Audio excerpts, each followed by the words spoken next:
So this morning I was reading John chapter 18, verses 1 through 11. I've been trying to get through the book of John in general for a while. Chapter 18 is about where Jesus gets betrayed and he's going to get arrested, and we know the famous story. But in chapter 4, I kind of noticed something that I hadn't recognized before. It says, Jesus fully realized all that was going to happen to him. So he stepped forward to meet them. "Who are you looking for?" he asked. Now, this is in context to the guards and the Pharisees, and a whole crew of people showed up to get him. Actually, I was surprised. It was like over 100 people. Again, let me read that. Fully realized what was happening, Jesus asks, "Who are you looking for?" Jesus knew exactly who they were looking for. Why didn't Jesus come and say, "Hey, here I am. I know you're looking for me. I'm Jesus." But instead, he goes and asks, "Who are you looking for?" And I really thought about that for a while. Why would he say that? And I had come up with different answers. And then later on, I came across another answer that I had realized. I'd also read in a commentary that this was a way that Jesus was showing that he was in control of the whole situation. He saw what was going on. He knew what was going on. And this was his way of showing the disciples then. This is John showing us that Jesus knew what was happening and that he was in control of the whole situation. And bouncing off of that commentary, I even went a little bit further, and I realized that if you were to ask Judas or even any of those Pharisees or Roman officers or temple officers who was in control during that night, they would say that they were in control. You could ask the disciples, and they might even answer, the guards were in control. But if you asked Jesus, he would tell them that he is in control. Jesus allowed them, the evildoers, to think that they were in control because it was going according to his plan. God doesn't have to flex. What that means is God doesn't have to show his power every single time. He doesn't have to show that he is in control in every situation. He's going to allow things to go deeper. He's going to cause you to use your faith. He's going to cause you to grow your faith in him. Now, you might see where this is going. Stop and think for a moment. Do you think that these riots are challenging God's plan? Do you think that these riots are going against God's plan?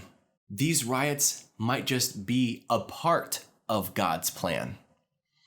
God uses evil to get his purpose done. We have seen that time and time again. He used the betrayal of Judas. He used the Romans and the Pharisees, that evil, to kill Jesus so that we may have salvation. He uses evil to accomplish his good. These riots are not good, but hopefully they're going to accomplish something good in the church. Now, before we keep moving into these riots, you might have read a lot about COVID-19 and how God might have had a plan through this. You sit back and you think of the cliche thing like, oh, God's going to show us what's happening in 2020 with 2020 vision. He's going to help us see clearly. But I really thought about that for a second, and I just thought, man, we had a pandemic. That is something to show us the busyness of our life, to show us how corporations, they live off of cutthroat margins. Man, they are trying to make as much money as possible, and they don't care about people. We're going to be done there. You're seeing a lot of cracks in society. You're seeing a lot of the problems. You see how people aren't spending time with their families, and you're reflecting on all of this. Oh man, hopefully this pandemic has given you some perspective, and hopefully it's changed the way you've lived your life. I know it's done that for me. So the pandemic hopefully slowed us down and showed the spiritual needs that we ourselves had personally.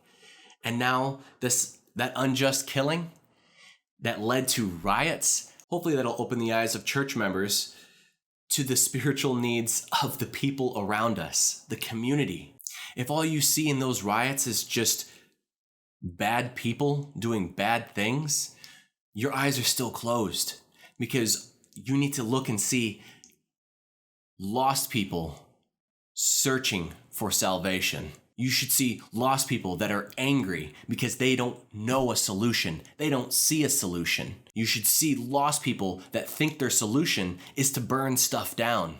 Guys, this is a super reality check for the church. Who was looking to the church during the pandemic for answers? Who is looking to the church for answers during this time right now in these riots and this racial tension?